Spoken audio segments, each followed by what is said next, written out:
Naranasan mo na bang titigan ang plato mo ng sobrang healthy na pagkain at nagtataka ka kung bakit ang blood sugar mo ay tumatalon pa rin na parang baliw? Nagpapakahirap ka, pumipili ng mga produktong may label na diet, healthy, or natural. Pero ang glucometer mo, iba ang sinasabi. Pamilyar ba sa iyo ito?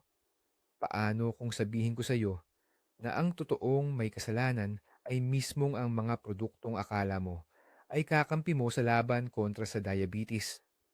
Ngayon, ibubunyag natin ang 5 sa mga nagbabalat kayong healthy na pagkain na palihim palang sumisira sa iyong kalusugan. Humanda ka dahil ang ilang revelasyon ay talagang ikagugulat mo.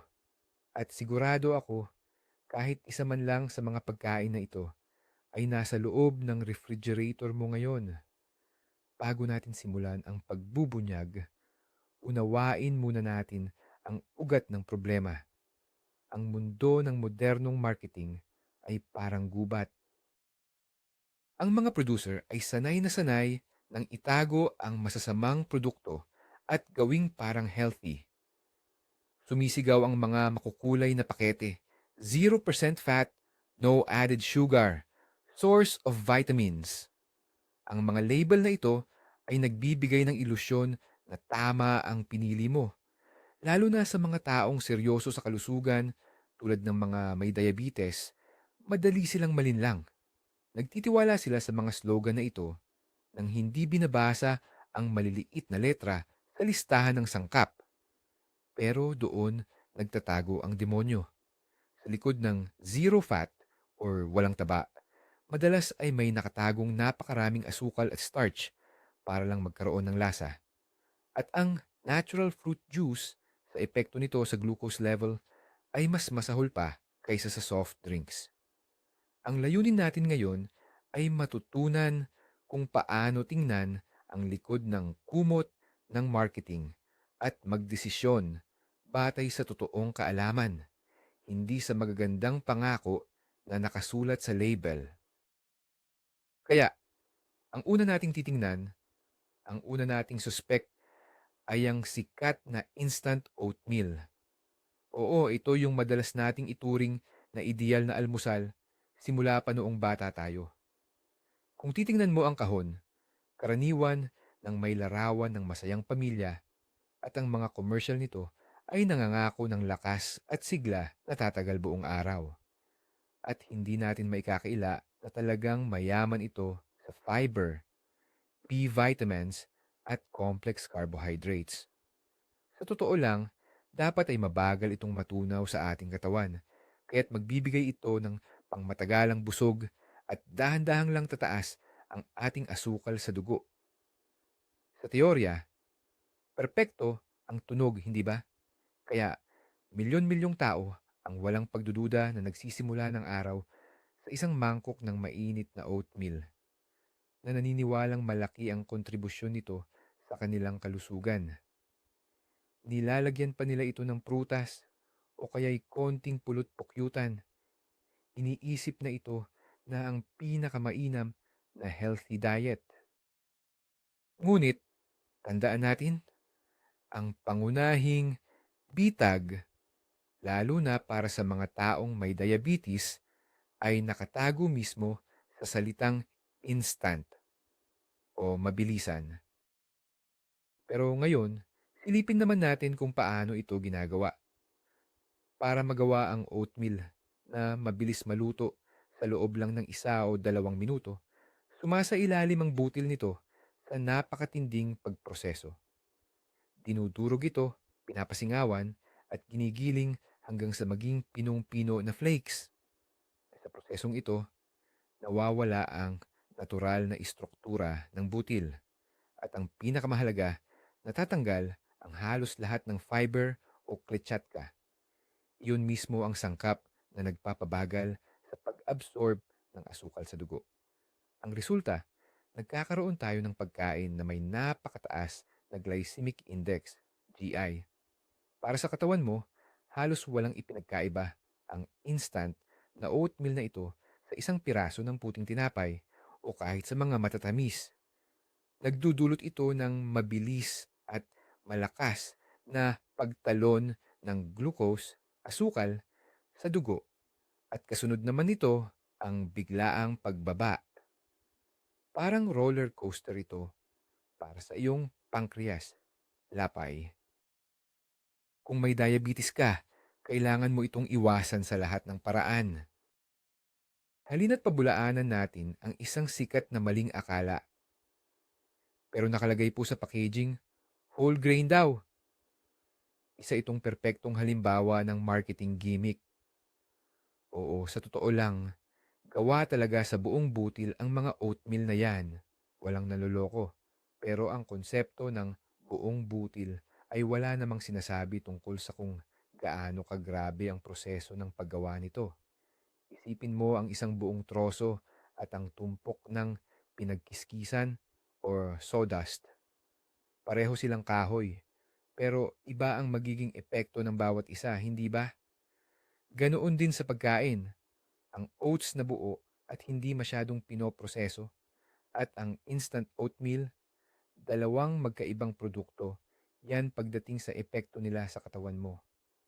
Kadalasan, sa mga instant na oatmeal, nagdadagdag pa sila ng mga hidden sugar, flavorings, at mga pinatuyong prutas na nilublob sa syrup.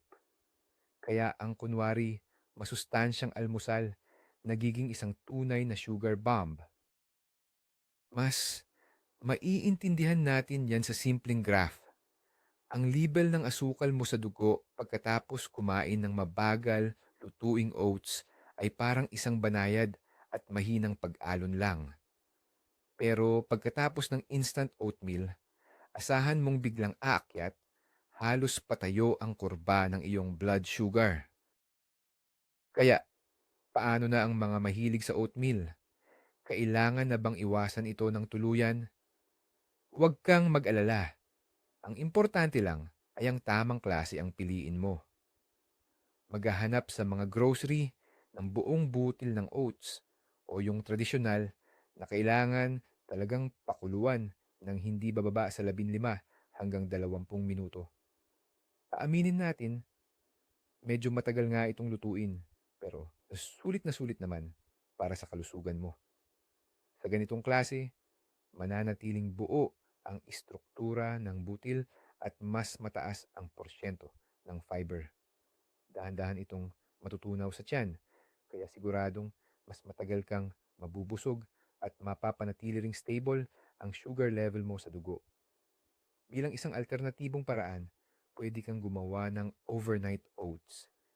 Ibabad lang ang mga butil sa tubig o kaya sa non-fat na kefir o yogurt bago matulog. Pagdating ng umaga, may nakahanda ka ng talaga namang napakasustansyang almusal.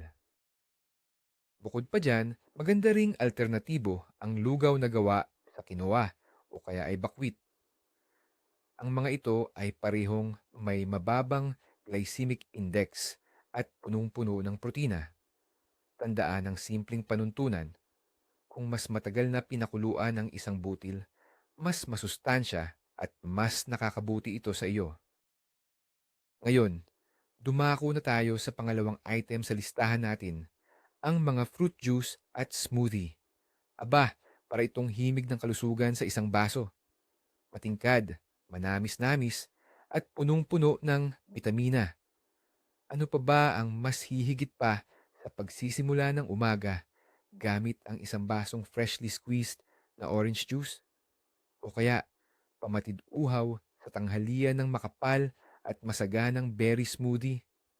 Ipinapakita sa atin ng mga ad na ito raw ang pinakamadali at pinakamabilis na paraan para makuha ang araw-araw nating recommended na bitamina at antioxidants. Siyempre, lalong nakakaakit ito para doon sa mga hindi masyadong mahilig kumain ng prutas sa mismong orihinal na anyo nito. Parang ito na nga ang perpektong solusyon. Masarap, mabilis at di umano'y napakalusog. Ang mga estante sa tindahan ay siksik sa iba't ibang klase. May mga 100% juice na walang dagdag na asukal, mayroon ding green detox smoothie at mga inuming fortified ng bitamina. Ngunit para sa isang taong may diabetes, itong likidong prutas ay maaaring mas mapanganib pa kaysa sa anumang matamis na dessert. Ang ugat ng problema ay nakasentro sa isang simpleng proseso, ang pag-alis ng fiber or dietary fiber. Kapag nagpipiga tayo ng katas mula sa prutas, mansanas man yan, orange, o kaya namang karot, lahat ng sustansyang laman, ang pulp at mga fiber ay naiiwan lang sa juicer. Kaya, ano ang nasa baso natin? Sa esensya, ito ay puro at concentrated na solusyon ng fructose, ang natural na asukal ng prutas, at tubig. Kung walang fiber na siyang gumaganap bilang buffer o pampabagal sa normal na prutas, ang asukal ay mabilis na inaabsorb ng ating dugo, halos walang sagabal. Ang epekto nito sa katawan ay halos katumbas lang ng pag-inom mo ng isang lata ng matamis na soft drink. Hindi na kayang iproseso ng ating atay ang ganong dami ng asukal sa iisang pagkakataon na nagreresulta sa mabilis at matinding pagtaas ng blood glucose o asukal sa dugo. Kahit pa nakasulat sa pakete na 100% juice at walang dagdag na asukal, hindi nito binabago ang katotohanan na napakataas pa rin ng natural na asukal na galing mismo sa prutas. Halimbawa, ang isang baso ng orange juice ay maaaring may kaparehong dami ng asukal na makukuha mo sa 3 o 4 na buong orange na imposibleng makain mo lahat ng sabay-sabay. Paano naman ang smoothies? Kasi dyan, buong-buo ang pagkagiling ng prutas, kasama pa ang lahat ng fiber. Totoo, mas maganda itong option kaysa sa pure juice, pero mayroon pa rin itong sariling mga issue. Una sa lahat, kapag giniling sa blender, bahagya pa ring nasisira ang fiber na nagpapabilis ng pagsipsip ng asukal sa katawan. Pangalawa, napakadaling isiksik ang napakaraming prutas sa isang baso lang ng smoothie, saging, mangga, at isang dakot ng ubas. Ang ganoong dami ng fructose sa isang inuman lang ay seryosong tama sa blood sugar level natin. Mas lalo pang delikado ang mga binibiling smoothies. Madalas, nagdadagdag ang mga manufacturer ng fruit syrups, pulot, matatamis na yogurt, o kaya naman ay ice cream para sa lasa at tamang consistency. Kaya ang resulta, sa ilalim ng maskara ng isang healthy drink, nagtatago ang isang high-calorie dessert na naglalaman ng mas maraming asukal kaysa sa isang donut. Isipin mo, ang isang medium-sized na biniling berry smoothie ay pwedeng magkaroon ng 40 hanggang 60 gramo ng asukal. Mas mataas pa ito sa daily recommended limit para sa isang malusog na tao, lalo na para sa may diabetes. Ano ba talaga ang alternatibo? Ang sagot ay napakasimple. Kainin ang prutas ng buo. Halimbawa, isang mansanas, isang kahel, o kaya isang dakot ng berries. Sa ganyang paraan, hindi lang bitamina ang makukuha mo, kundi pati na ang sapat na fiber o hibla. Ito ang titiyak na dahan-dahan lang maa-absorb ng katawan ang asukal at magtatagal ang pakiramdam mong busog ka. Tiyak na magpapasalamat sa iyo ang iyong katawan. Pero kung talagang hindi mo maiwanan ng smoothie, gawin ito sa bahay. Siguraduhin lang na tama ang iyong mga resipe. Dapat ang maging bas o bataya ng iyong smoothie ay mga sangkap na hindi matatamis. Mga gulay tulad ng spinach or celery at mga iba pang gulay gaya ng pipino at abokado. Gumamit ng prutas sa pinakamaliit na dami lamang. Pumili ng may mababang glycemic index. Juya asya, halimbawa, mga berdeng mansanas o kaya ay berries. Para maging busog ka at para bumagal ang pagsipsip ng asukal, huwag kalimutang magdagdag ng protein. Protina, tulad ng natural na yogurt o protein powder, pati na rin ng healthy fats, mataba pero malusog, gaya ng chia seeds, flax seeds, or nut butter na walang asukal. Ang ganitong uri ng smoothie ay talaga namang magiging isang masustansyang merienda. Ang pangatlo nating kalaban na nagbabalat kayo ay ang mga fat-free o mga produktong walang taba. Sumikat ang trend na ito noong huling bahagi ng 1900s nang ideklara ng mga eksperto sa diet at nutrisyon sa buong mundo na ang taba ang pangunahing kaaway ng ating kalusugan at pagiging slim. Kaya naman, napuno ang mga supermarket ng mga zero-fat na yogurt, cottage cheese, keso, salad dressing, at maging ng mga mayonnaise. Sa una, matibay ang kanilang rason. Mas kaunting taba, mas kaunting calories. Ibig sabihin, mas healthy ito para sa figure at sa pangkalahatan nating kalusugan. Lalo na para sa mga taong may diabetes na karaniwang pinapayuhang magbantay ng timbang, ang mga produktong ito ay parang isang malaking saklolo. Sa isip nila, pwede silang kumain ng mga paborito nilang pagkain nang hindi masyadong nag-aalala sa dagdag na calories o kolesterol. Ang ideyang ito ay sobrang nakatanim sa ating isipan, kaya hanggang ngayon, marami pa rin ang automatikong kumukuha ng mga packaging na may nakasulat na 0% fat or light dahil naniniwala silang iyon lang ang tamang piliin. Pero harapin na natin ang katotohanan. Ano bang nangyayari kapag inalis ang taba sa isang produkto?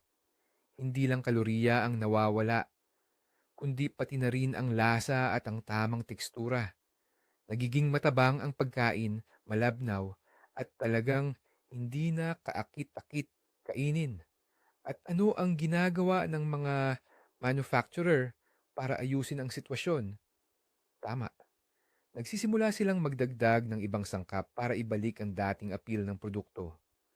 At ang mga nauunang idinadagdag sa listahan ng mga pampabango na ito ay asukal, fructose syrup, starch o almirol, at iba't ibang thickeners, pampalapot. Kaya, kapag bumibili ka ng fat-free yogurt na may fruit flavoring, mas mataas ang nakukuha mong asukal at simple carbohydrates kumpara sa full fat na katulad nito. Iniiwasan mo nga ang taba, pero direkta namang tinatamaan ang iyong blood sugar level. At tandaan, ang simple carbohydrates, hindi ang taba, ang pangunahing problema pagdating sa diabetes.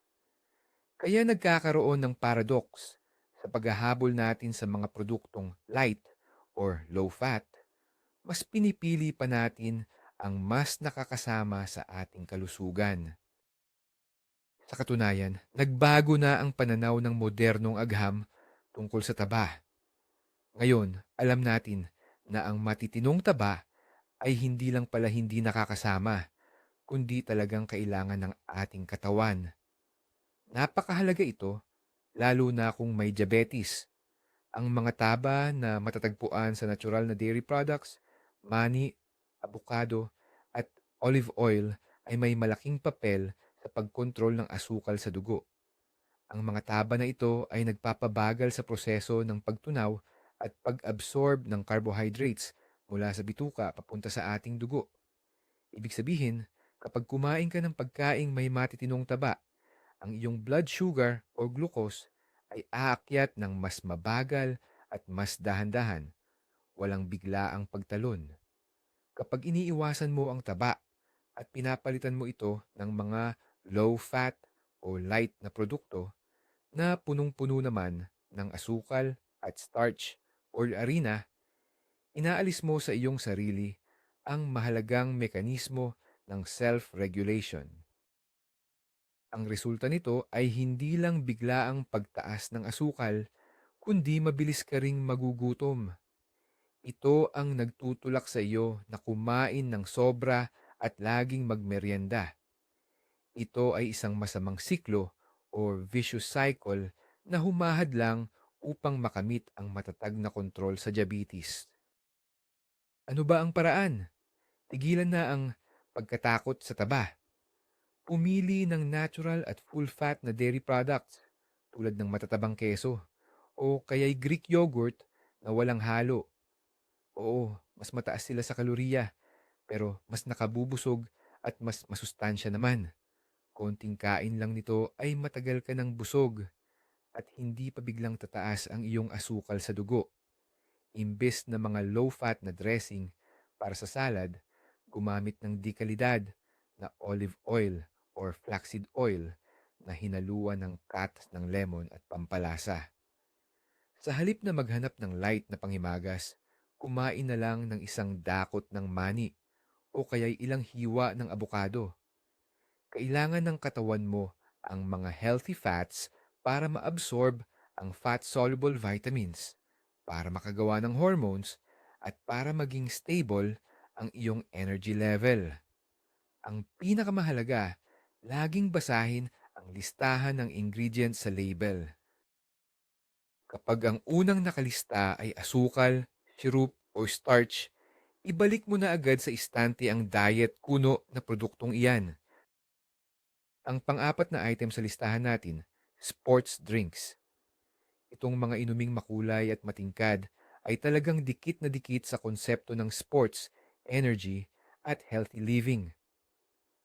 Sa mga commercial, pinapakita sa atin ang mga atleta na isang lagok lang.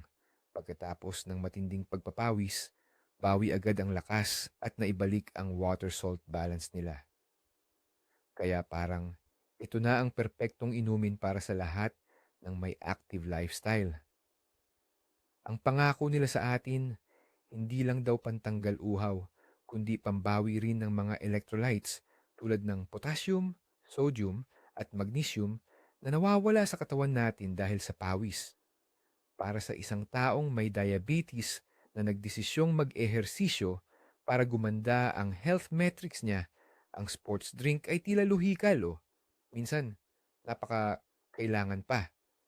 Kasi 'di ba, ang physical activity nagpapababa ng sugar at kailangan mo namang ibalik ang nawawalang energy, tama? Pero ang ganitong pag-iisip, nakalulungkot sabihin, ay maling-mali at pwedeng magdulot ng napakadelikadong epekto. Alamin natin, para kanino ba talaga ginawa ang mga inuming ito? Ang mga ito ay dinisenyo para sa mga profesional na atleta na sumasa ilalim sa matitinding pagsubok at matagalang ehersisyo. Halimbawa, para sa mga maratonista, triathlete o siklista. Sa ganitong klase ng grabe at matagalang aktibidad, nauubos ng kanilang katawan ang napakaraming glycogen. Ito yung glucose o asukal na nakaimbak sa mga kalamnan. Ang sports drinks ay, sa madaling salita, likidong asukal na madaling i-absorb ng katawan. Ito ang nagpapahintulot sa kanila na mabilis na mapunan ang nasunog na enerhiya para makatuloy sila sa laro o takbo. Pero para sa pangkaraniwang tao, na ang ehersisyo ay tumatagal lang ng 40 hanggang 60 minuto sa gym o light jogging lang, ang dami ng asukal na ito ay hindi lang di kailangan, kundi lubos na nakakapinsala. Ang isang karaniwang bote ng sports drink ay maaaring may lamang 30 hanggang 50 gramo ng purong asukal. Para sa isang taong may diabetes, para lang itong kumain ka ng ilang kutsara ng asukal na direkta mong kinuha mula sa lalagyan. Pero paano naman daw po ang electrolytes? Tanong ninyo, di ba't napakahalaga nito sa ating katawan? Tama yan, pero maging prangka tayo. Sa isang typical na isang oras na training, hindi ka naman nawawalan ng ganoon karaming electrolytes na kailangan mo agad bumawi gamit ang matamis na inumin. Ang simpleng mineral water ay sapat na para mag-hydrate at ibalik sa katawan ang mga kinakailangang mineral. Ang pagtuon ng marketing sa electrolyte recovery ay isa lang panakip sa pagbebenta sa inyo ng, sa totoo lang, napakamamahal na sugar water. Ang kaunting benepisyo mula sa mga microelement na yan ay tuluyang pinabalewala ng matinding pinsala na dulot ng napakataas na dosis ng rapid carbohydrates. Ang inuming ito ay agad na magdudulot ng hyperglycemia, kaya mawawala ang lahat ng positibong epekto ng inyong pag-eehersisyo. Sa halip na pababain mo ang sugar mo sa pamamagitan ng physical activity, kabaliktaran ang mangyayari. Itaas mo pa ito hanggang sa pinakamatataas na antas. Ano ba talaga ang ligtas at epektibong alternatibo? Ang pinakamahusay na inumin habang nagtitraining at pagkatapos nito ay siyempre ang simpleng malinis na tubig. Nakakawala ito ng uhaw at tumutulong talaga para manatiling hydrated ang katawan. Kung gusto mo naman ng may kaunting kick or lasa, pwede kang magdagdag ng hiwa ng lemon, pipino, o kaya naman ilang dahon ng mint sa tubig mo. Pero kung talagang napakatindi at napakahaba ng iyong training at pakiramdam mo, kailangan mong punuan ng nawalang electrolytes, may mas healthy tayong paraan. Halimbawa, uminom ka ng kaunting unsweetened na tubig ng buko. Natural source ito ng potassium. O kaya naman, kumain ka lang pagkatapos ng ehersisyo ng pagkain na mayaman sa minerals tulad ng isang pirasong saging o kaya naman isang dakot ng almonds. Tandaan mo, ang mga commercial sports drink ay para lang talaga sa mga profesional na atleta. Sa pang-araw-araw na buhay ng isang taong malusog, lalo na kung diabetic ka, hindi mo yang kailangan. Panghuli, at marahil ang pinaka-hindi inaasahang panglima sa ating listahan ay ang rice cakes or rice crackers. Ang mga magaang, malutong at bilog na ito ay matagal nang itinuturing na simbolo ng diet food. Halos wala itong taba, napakababa ng calories, at tila perpektong pamalit sa tinapay. Para sa marami, ito ang kanilang go-to snack. Pwede mong lagyan ng cream cheese, hiwa ng abokado, or kainin mo lang ng ganoon kapag naghahanap ka ng malutong na manguya. Nagbibigay sila ng ilusyon ng pagkabusog ng walang dagdag na calories at ito ay napakakaakit-akit para sa mga nagkokontrol ng timbang o sa mga may diabetes. Makakahanap ka sa mga tindahan ng daan-daang uri nito. Gawa sa brown rice, may halong buckwheat, at mayroon pang may flax seeds. Mukhang isa itong ganap na ligtas at malusog na pagkain na pwedeng kainin ng walang limitasyon. Ngunit, sa kasamaang palad, isa ito sa pinakamalaking pagkakamali o misconception sa mundo ng nutrisyon at dietetics. Ang sikreto kung bakit nakakasama ang rice crackers ay nasa mismong teknolohiya ng paggawa nito. Ginagawa ito mula sa bigas gamit ang extrusion method na nangangahulugang inoproproseso ito sa ilalim ng matinding presyon at mataas na init. Dahil dito, literal na sumasabog ang mga butil ng bigas, kaya nagiging magaan at porous ang istruktura nito. Ganap na sinisira ng prosesong ito ang lahat ng sustansya at ang pinakamatindi, ginagawa nitong napakabilis na carbohydrates ang dating mabagal na carbs ng bigas. Ang glycemic index, GI, ng mga crackers na ito ay nagiging sobrang taas. Umaabot mula 80, 80 hanggang 95, 75. Para mas maintindihan ninyo, mas mataas pa yan kaysa sa puting tinapay at mas mataas pa kaysa sa mismong asukal na may glycemic index na nasa 70, 70 lang. Kaya kapag kumakain ka ng ganitong rice cracker, para ka na ring kumakain ng solidong asukal. Agad-agad itong natutunaw at nagiging glucose sa katawan na nagdudulot ng kasing tindi at kasing bilis na pag-akyat ng blood sugar tulad ng iba pang pagkain na may mataas na GA value. Bukod pa rito, mayroon pang isang malaking problema ang mga rice cracker or rice puffs. Halos wala itong taglay na fiber, protein, at fats. Ito ang tinatawag nating mga walang laman na kalorya, empty calories. Hindi ka talaga nito binibigyan ng anumang pakiramdam ng kabusugan. Kahit kumain ka ng isa, dalawa o tatlong piraso, mananatili pa rin ang pakiramdam ng gutom.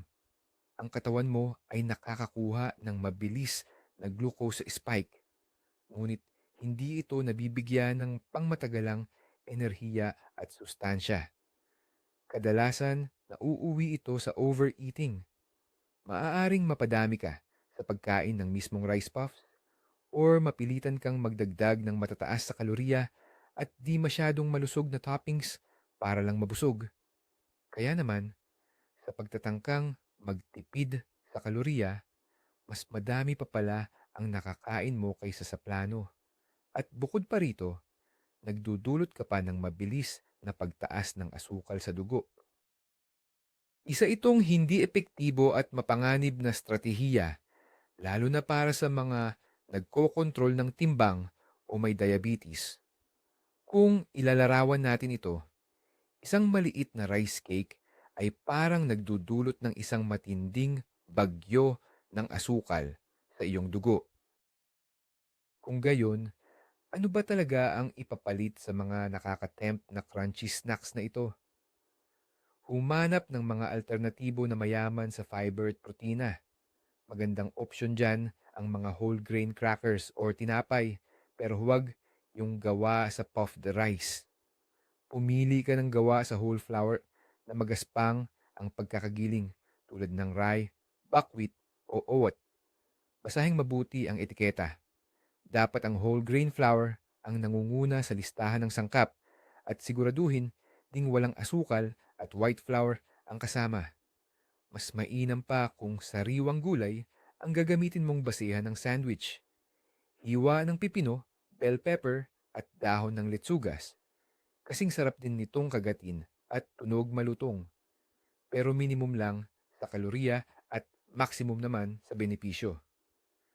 Para sa masustansyang merienda, pwede rin kumuha ng isang dakot na nuts o seeds. Mayroon itong healthy fats at protina na magbibigay ng pangmatagalang busog at makatutulong din upang maging matatag ang iyong blood sugar level. Kaya tandaan, hindi lahat ng malutong at mukhang diet ay talagang masustansya. Kaya, mag-recap na tayo. Ngayon, binuking natin ang 5 pagkain na nagkukunwaring healthy. Pero ang totoo, grabe pala ang epekto sa kalusugan ng mga may diabetes. Ito ay ang instant oatmeal, fruit juices at smoothies, low-fat o non-fat na mga pagkain, sports drinks at rice cakes. Nakakagulat, di ba? Imagine, ang mga pagkain na matagal nang itinuturing na pang-diet at healthy staple natin, sila pala ang hidden enemies. Ang common issue sa kanila, sobrang pinroseso, may mga tagong asukal, at syempre, mataas ang glycemic index. Ang pinakaimportanting aral na dapat nating tandaan, laging basahin ang food labels at huwag magpapadala sa mga bonggang promotional catchphrase. Ang pinaka-healthy na pagkain ay yung buo at minimal lang ang processing. Kaya, mas piliin ang long cook na oatmeal kaysa sa instant, kumain ng buong prutas imbis na juice.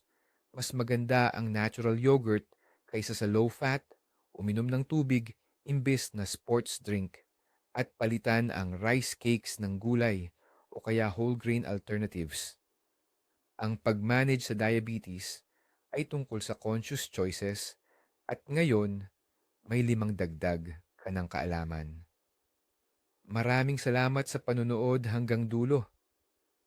Kung nakatulong sa inyo ang video na ito, pakisupport naman po kami sa pamamagitan ng like at subscribe sa channel para hindi kayo maubusan ng mga bagong health revelations. At ngayon, may tanong ako sa inyo. Sa 5 produktong ito, ano ang pinaka nakagulat sa inyo? O baka may alam pa kayong ibang food traps? I-share nyo ang experience nyo sa comment section para magtulungan tayo na kumain ng tama